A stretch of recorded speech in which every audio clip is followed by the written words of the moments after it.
I have known the joy and pain of deep friendship. I have served and been served. I have made some good enemies, for which I am not a bit sorry. I have loved unselfishly, and I have fondled hatred with the red-hot tongs of hell. That's living. Zora Neale Hurston, novelist, playwright, folklorist, and anthropologist, stands among the most respected writers of the 20th century. Her 1936 novel, Their Eyes Were Watching God, is a classic of American literature. But by the 1950s, in both her prose and her politics, she'd fallen out of step with her contemporaries in African-American letters and disappeared from the literary scene. This is a story of her journey, from a South still healing from the Civil War to the New York of the Harlem Renaissance. Her years of obscurity, her eventual rediscovery, and her return to the place she's earned in the American canon.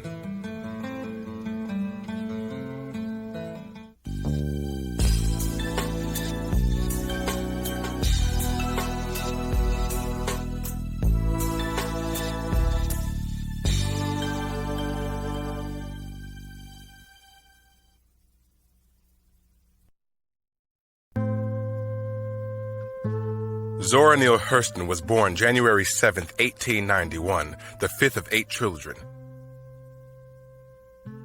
Her father, John Hurston, was a carpenter and Baptist preacher. Her mother, Lucy Potts Hurston, a former schoolteacher. From Zora's earliest years, she stood apart from her siblings and peers. Once, upon hearing that she wanted a horse for Christmas, her father exclaimed, "I don't know how you got in this family nohow," and angrily offered that she wasn't like the rest of his children. Zora was told early in her life, in words and in action, that she was different from other family members, and that helped to reinforce her maintaining her difference. She was different than her other sister, Sarah, in that she was not a good little eyes to the floor, yes sir, no sir, black daughter of a Southern minister. That she had no problem defying what was expected of her. She played across gender types in that she ran with her brothers. They were respectfully scared of her because she could keep up with them, and that she wasn't intimidated by them, and that she didn't have a problem living outside of being a girl, a Southern girl. Her father remained perplexed by his youngest daughter for all of his life. John Hurston was pastor of the Zion Hope Baptist Church in Eatonville, Florida, where he earned the nickname God's Battle Axe for his booming voice and grand gestures from the pulpit. He was an excellent provider, but also an unrepentant ladies' man, and it may have been his infidelities that would so influence Zora in her adult relationships. She never understood her mother's devotion to the man, and would never herself form a lasting relationship.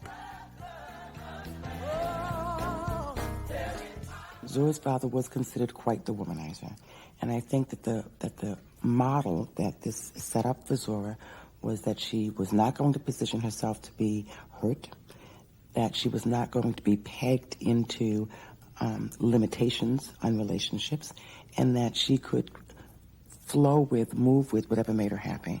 So if at some point in the relationship it wasn't working, she didn't feel that it was her responsibility to be a martyr and to stick with it. And that if it wasn't pleasing to her, and that if it truly was not showing forward progress, then she had no problem releasing herself from that relationship and moving on to the next one.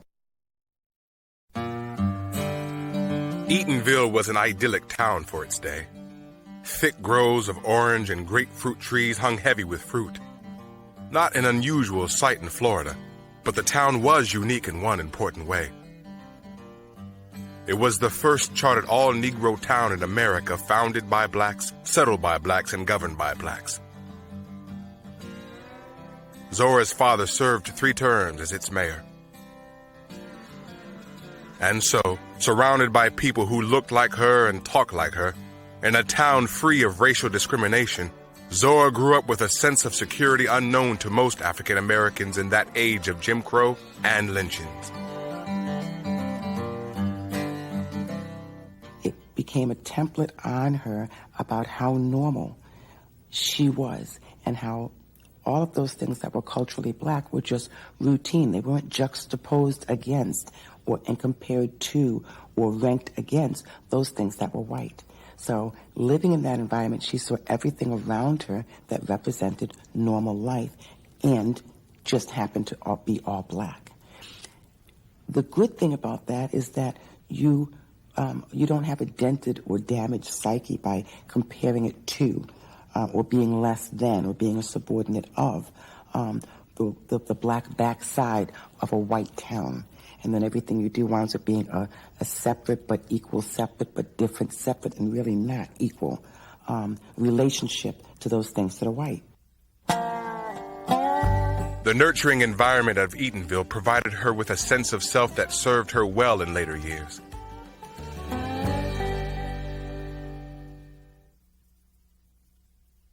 Once I found the use of my feet, they took to wandering. I always wanted to go.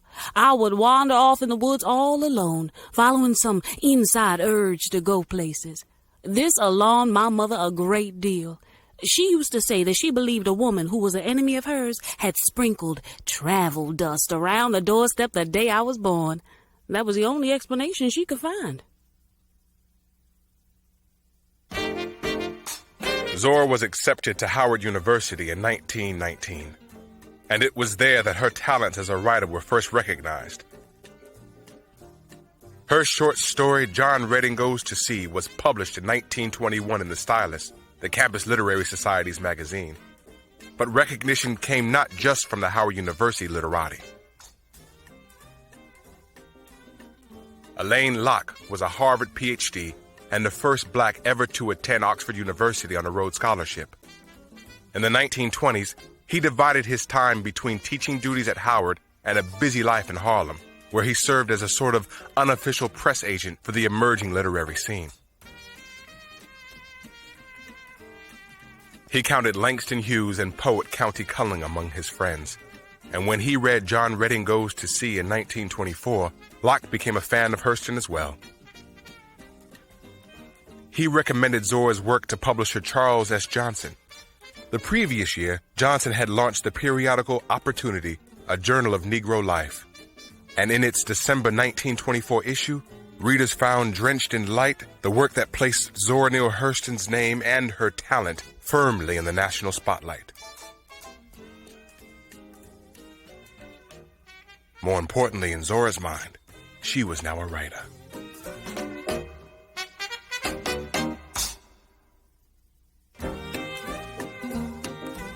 In January 1925, at the urging of Johnson, Hurston moved to New York City.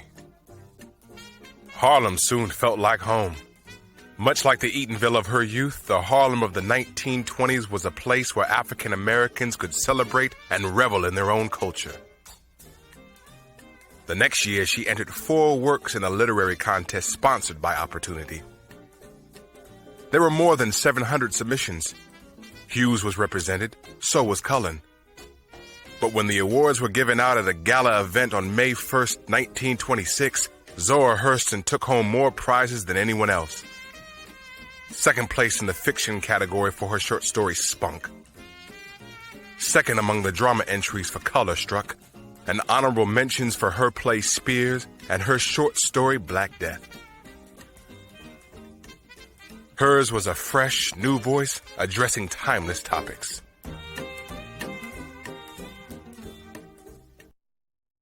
The great themes of the novel, as scholars for years have said, are love and death. Hurston writes about love and death. That's what she writes about. The 2 fundamental concerns of being a human being.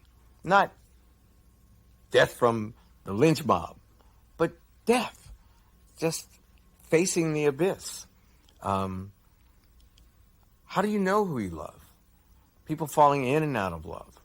She writes about passion. She writes about the absence of passion, metaphorically. The spirit of the bedroom got up and moved to the parlor. I mean, what a beautiful way to talk about that moment in a relationship when passion disappears.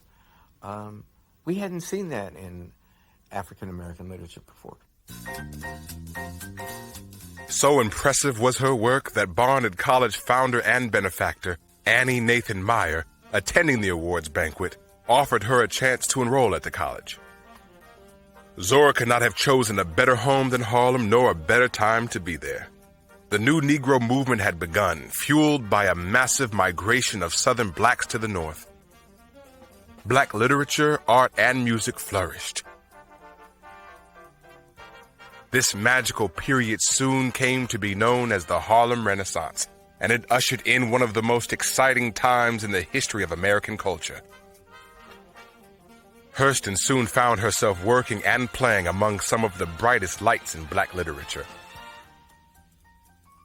Langston Hughes, Countee Cullen, and Alain Locke, stars of stage, screen, and song as well. Paul Robeson, Bessie Smith, Louis Armstrong, and Ethel Waters, to name just a few. In the 1920s, Harlem was the place to see and be seen. For blacks, it was a unique spot center stage in a new age of American culture. And for whites who regularly made the trek uptown, it was a playground. Notables such as Charlie Chaplin, William Faulkner, Tallulah Bankhead, Jimmy Durante, and George Gershwin frequented its club scene.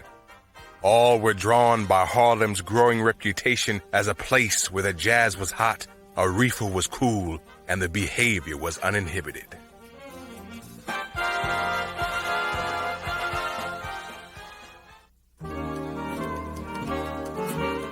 Though still finding her voice as a writer, Zora had already shown a remarkable ability to observe, to absorb, to study the real characters who surrounded her, and to transform them into believable fictional characters on the page. It was only natural that when she enrolled in Barnard College in 1925, these interests and talents guided her toward the study of anthropology.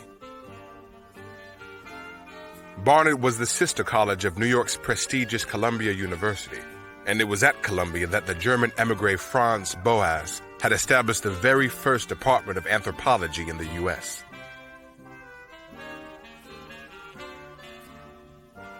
But everything that she did throughout her life was pretty much shaped by the fact that she was an anthropologist. And you can find threads of that clearly, broadly, in the novels and folktales and short stories and collections that she did. I think Zora was almost born an anthropologist and had to find her way as a social scientist and realize that that's what she was, and then she trained in it. But she almost had an uncanny nature to just be an observer, to stand back and watch social life happen around her in small groups. In 1926, Zora began doing field work for Franz Boas in Harlem. Boas's work involved the study of human body measurements for use in anthropological classification and comparison, a field known as anthropometry. Zora thought nothing of stopping complete strangers on the streets of Harlem and measuring their skulls for her research. And all this time she was studying, observing, she was writing. Before the 1920s, African-American artists were expected to create works that made not just an artistic statement, but a social and political one as well. Works that would lift up the race by depicting blacks who spoke properly, who behaved properly, who were educated. Perhaps no one promoted this narrow view of artistic license more than W.E.B. Du Bois, who bluntly stated, "I do not care a damn for any art that is not used for propaganda." The writers of the Harlem Renaissance rejected this early version of what today might be called political correctness. And in the summer of 1926, Hurston, Langston Hughes, Wallace Thurman, and others responded with a new publication that reflected what they believed black literary art should be. They called it Fire, and it brimmed and burned with works intended, in Hughes' words, to cause the smug Negro middle class to turn from their white, respectable, ordinary books and papers to catch a glimmer of their own beauty. It was a bold statement of artistic intent, perhaps too much so, even for that bold time. They published only one issue in November 1926.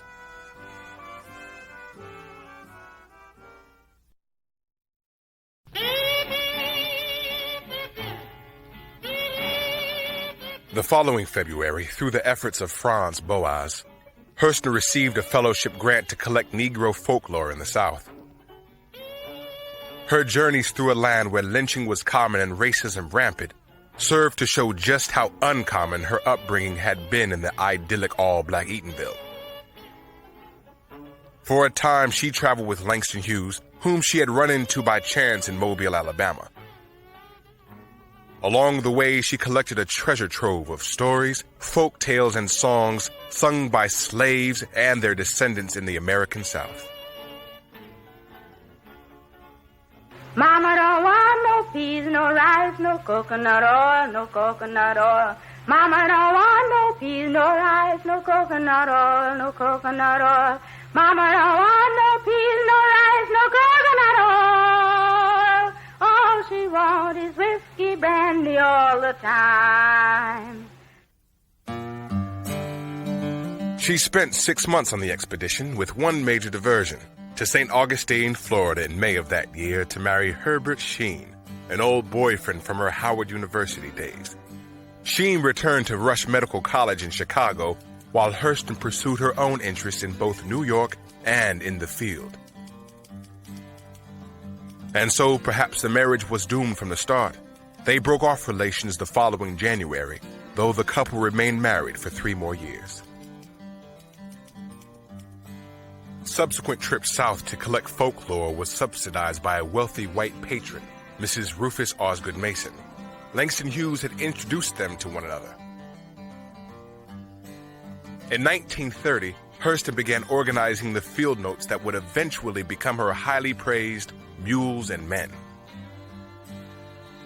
In New Orleans, Hurston became fascinated with the practice of hoodoo.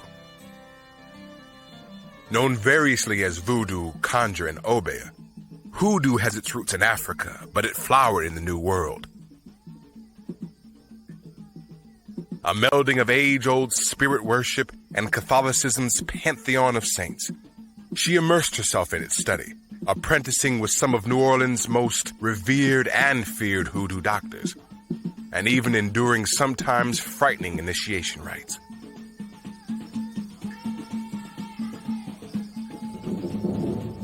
On the second day, I began to dream strange, exalted dreams.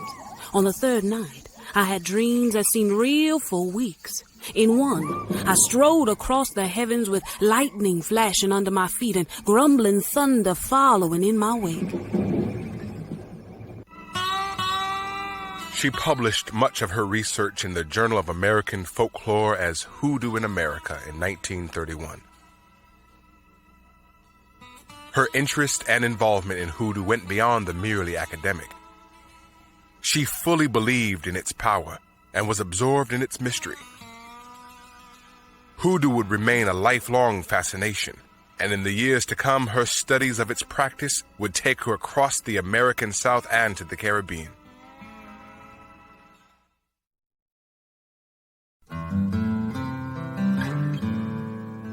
"1931 witnessed changes in 2 of Zora Neale Hurston's most significant relationships. She finally divorced Herbert Sheen, who had met another woman and wanted to remarry. The two had been living apart for some 3 years, but Hurston would profess to him years later that she still loved him deeply. More significant was Hurston's break with Langston Hughes. In 1930, the two began collaborating on a play based on Zora's short story, The Bone of Contention. The play was entitled Mule Bone, a comedy of Negro life, and was intended to counter the sort of grim portrait of African American life so prevalent in its day. Oddly, for 2 such distinctive writers, it was not artistic differences that fomented the rift, but financial ones. Hughes proposed splitting profits of the play with their typist. Neither Hughes nor Hurston could afford to pay the woman in cash, and what started as a petty disagreement soon grew into a first-rate row. In February 1931, Hurston abandoned the play and headed south once more to continue collecting folklore from Mules and Men. In 1932, with the Depression taking its awful toll and jobs and money scarce, Hurston found herself back in Eatonville, She had finally broken her ties with the wealthy patron she called godmother. Mrs. Rufus Osgood Mason had become as much hindrance as help, insisting on guiding Hurston's development in the direction she thought a black writer's path should take. Now, free of any financial obligation to Mason, Hurston felt a new sense of independence that fed her creativity. After The Gilded Six Bits was published in the literary magazine Story, Hurston received letters from 4 publishers, including Bertram Lippincott of the J.D. Lippincott Company, all eager to read any longer works of fiction she might have to offer. She answered with a white lie, telling Lippincott that she was writing a novel. And a week later, she began work on Jonah's Gourdvine.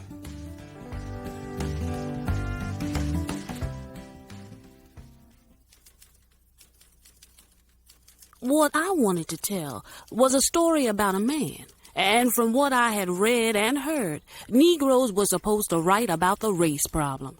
I was and am thoroughly sick of the subject. My interest lies in what makes a man or a woman do such and so, regardless of his color. A fictionalized account of her father's life, the book came together in just 3 months and represented 2 milestones in Hurston's life.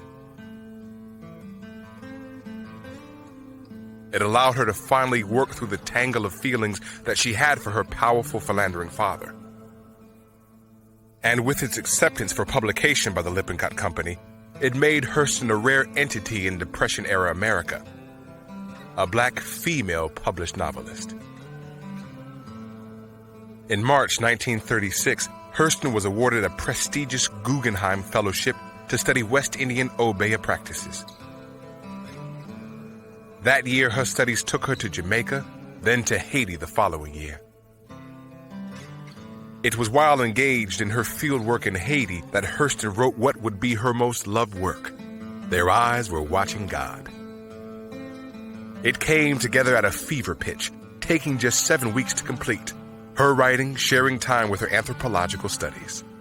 Their Eyes Were Watching God was published on September 18, 1936.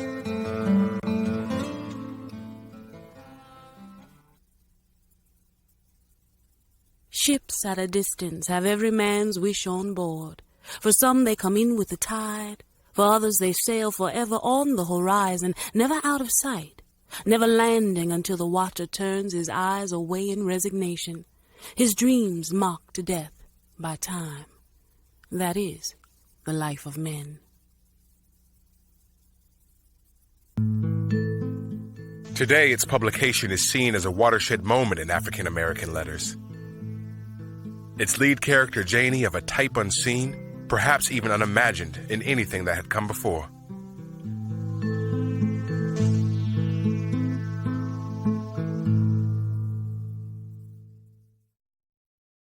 If you read African American literature up to this time, you don't think black people ever made love. They didn't even kiss each other. They're too busy thinking about the white man and about racism, how our people can succeed. And there were lots of reasons for that, of course. So the book was controversial because of its depiction of Janie's independence and her sensuality, her sexuality, and her will to self-determination, and her capacity to determine herself. Groundbreaking in its time, it is this capacity in Zora Neale Hurston's work that makes it resonate so profoundly today. The ultimate claim to selfhood for the African American people was made by Zora Neale Hurston in Their Eyes Were Watching God. We have a world independent of the white world. We are, many times in black literature, the white world, one might say, becomes the protagonist. The white man, the man, racism, oppression. That's what the book is about. And then about how some sensitive man overcomes or is crushed by, in the case of Bigger Thomas in Richard Wright's Native Son, published just 3 years later. That's the dominant plot. Hurston was, forget all that. How do we make love? How do we love each other? How do we abuse each other? How do we violate each other? How How do we need to change? How do we celebrate culture? How do we make culture? It may seem baffling to us today, but as fresh and as honest as her work was for its time, it was not the story that she told that caused controversy. Rather, it was the way she told it.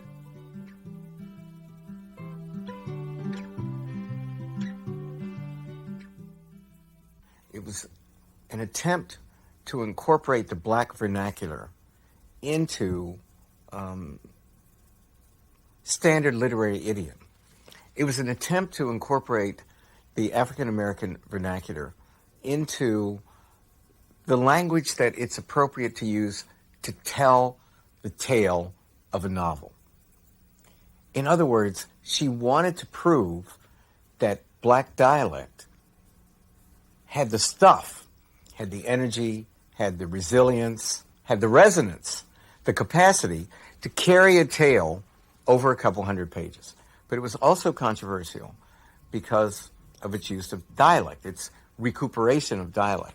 And Richard Wright felt that Hurston was donning a minstrel mask for white patrons, showing the darkies in the field, people down on the muck playing the banjo and cutting up and playing the dozens and signifying and insulting each other in the ritual ways peculiar to African American culture. Other writers or contemporaries at the time disagreed with her use of black vernacular. She didn't see anything wrong or pandering in her approach to using the black vernacular, and she wanted to expose the beauty of those cultural elements, language being one of them, one of the major ones. She wanted to broaden the exposure of those cultural elements from the black community to a white audience, to almost increase their humanity and broaden their understanding of what black culture was about. In the Harlem of the 1920s, black dialect or black vernacular English was considered by many to be an embarrassment. It was the language of stereotype, the language of vaudeville, and the type of black dialect poetry that was popular at the time. Many African Americans found its use demeaning.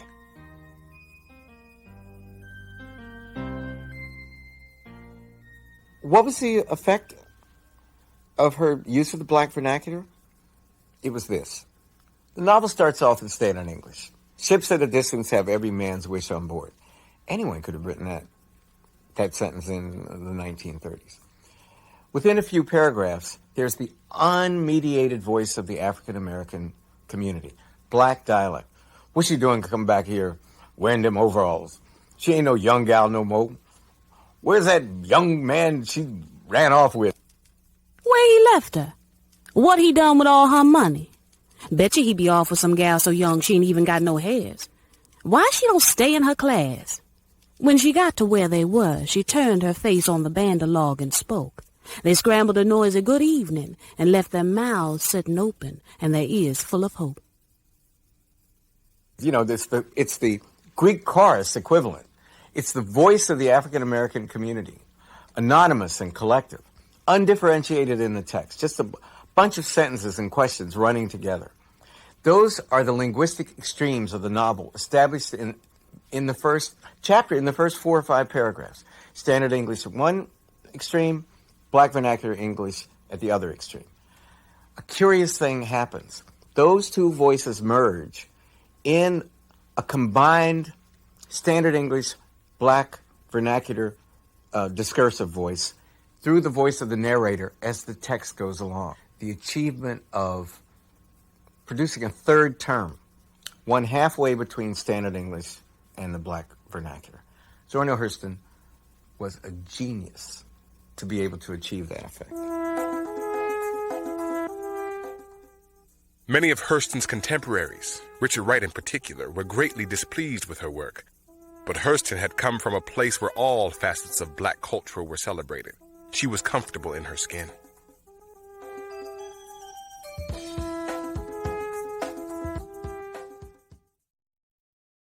That was one of the major differences between Richard Wright and Zora Neale Hurston.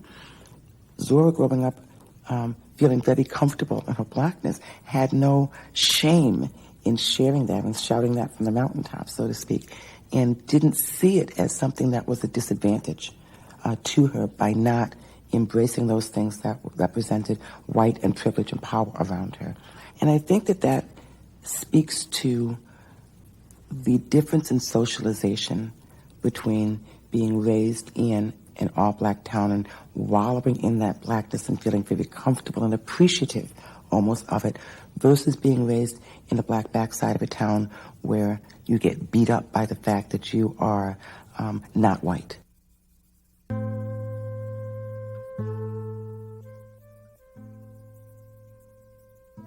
In the succeeding years, Hurston's work alternated between her literary pursuits and her anthropological field studies. She was hired as a drama instructor at the North Carolina College for Negroes in Durham and spent time in South Carolina collecting Negro folklore, writing all the while. Over the summer of 1941, Hurston completed her autobiography, Dust Tracks on a Road. Published the following year, it was awarded the Anisfield Wolf Book Award in Race Relations, and Hurston was honored on the cover of the Saturday Review. She spent nearly a year in British Honduras researching the black communities of Central America. It was during this time that she wrote what would be her last major published work, Sheriff on the Sewanee.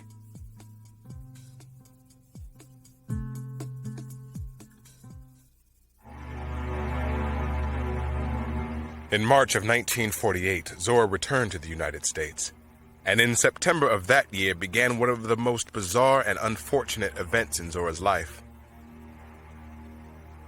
A former landlady accused Zora of molesting the woman's 10-year-old son, along with 2 other neighborhood children. Zora was taken to the police station, fingerprinted, and booked on charges of sexually abusing the 3 boys. The accusations were groundless. Hurston could prove she was in Honduras when the crime had allegedly taken place. All charges were eventually dropped when the boys admitted the story was fabricated. But in an atmosphere similar to today's media circus surrounding celebrities, the Afro-American, a national newspaper based in Baltimore, viciously headlined the story. The conservative paper even quoted dialogue from Zora's fiction to imply her guilt in fact.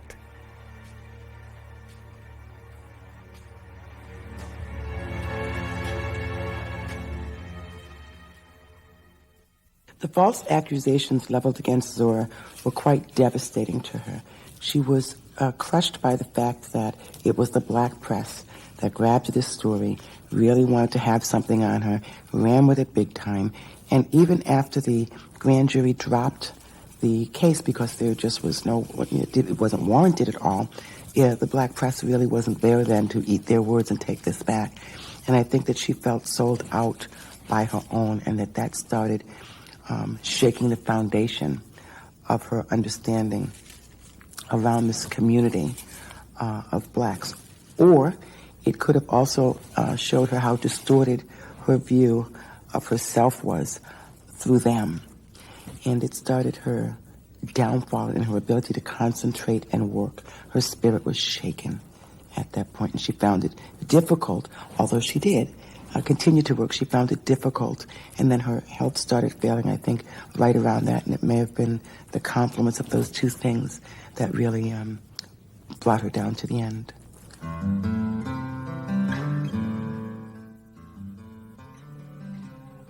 The accusations had been exposed as false, but her humiliation was all too real.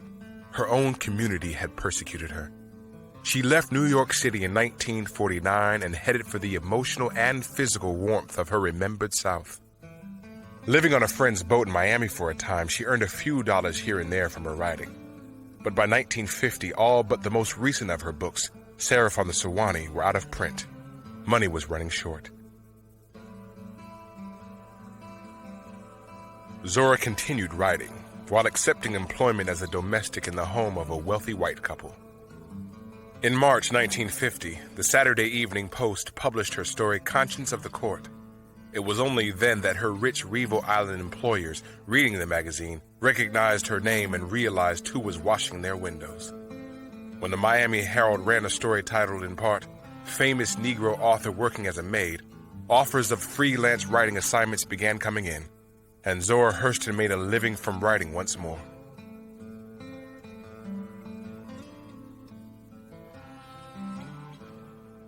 In the succeeding years, she worked as a court reporter, covering a sensational Florida murder trial for a Pittsburgh, Pennsylvania newspaper, and as a columnist for the Fort Pierce, Florida Chronicle, where she called upon her anthropological studies to write on hoodoo and black magic.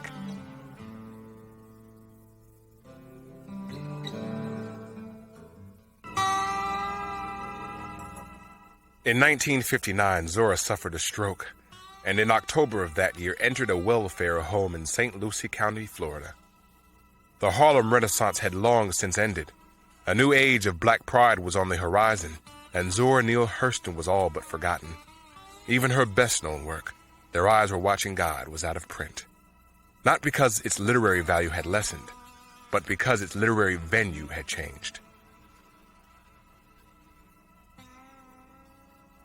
African-American letters no longer had a place for Hurston's depiction of the Southern black she knew, for her honest, some felt demeaning portrait of their language, their customs, and their foibles.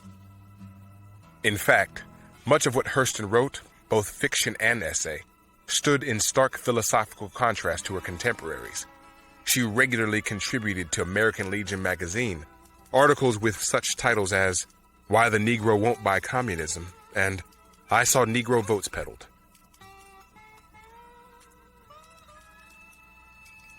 She was a staunch conservative among an openly left-leaning lot.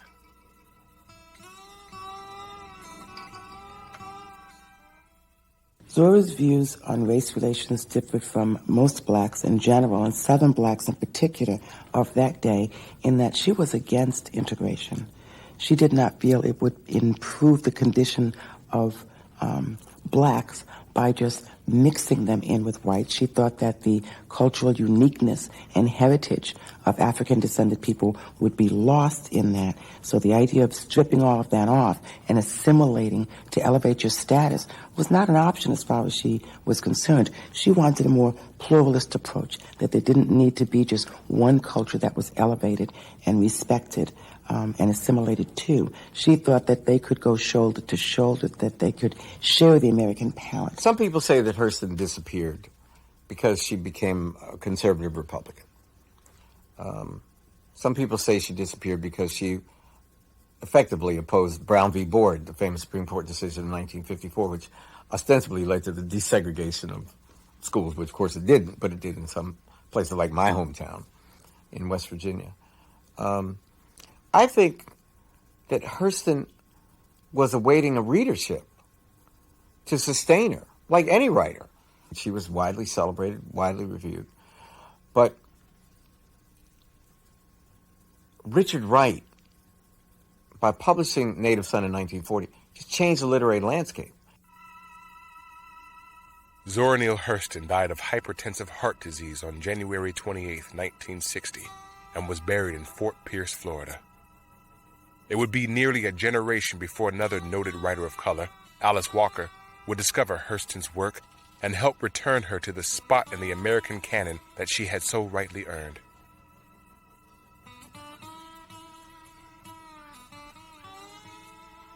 In March 1975, Walker published In Search of Zora Neale Hurston in Ms. magazine. Her account of a pilgrimage to Hurston's unmarked grave is credited with launching the Hurston revival. In a variety of ways, you can draw a line between Hurston and this generation of African-American women writers.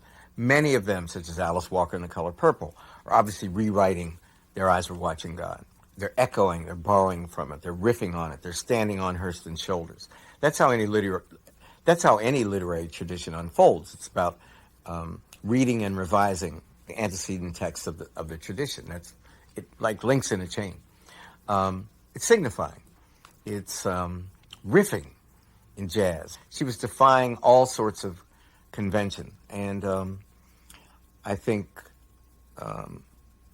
she is now being rewarded all these years later. I know that nothing is destructible. Things merely change forms. When the consciousness of life ceases, I know I shall be part and parcel of the world. Why fear? The stuff of my being is matter, ever changing, ever moving. but never lost.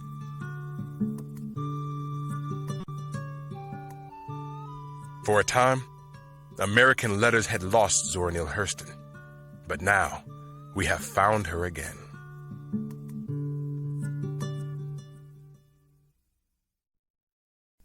My name is Zora Neale Hurston, and I'm going to sing a gambling song that I collected at Boston, Florida. That's term time still there. Let the deal go down, boys. Let the deal go down. Another card falls off the deck. When your card get lucky, oh, partner, you ought to be in a rolling game. Let the deal go down, boys.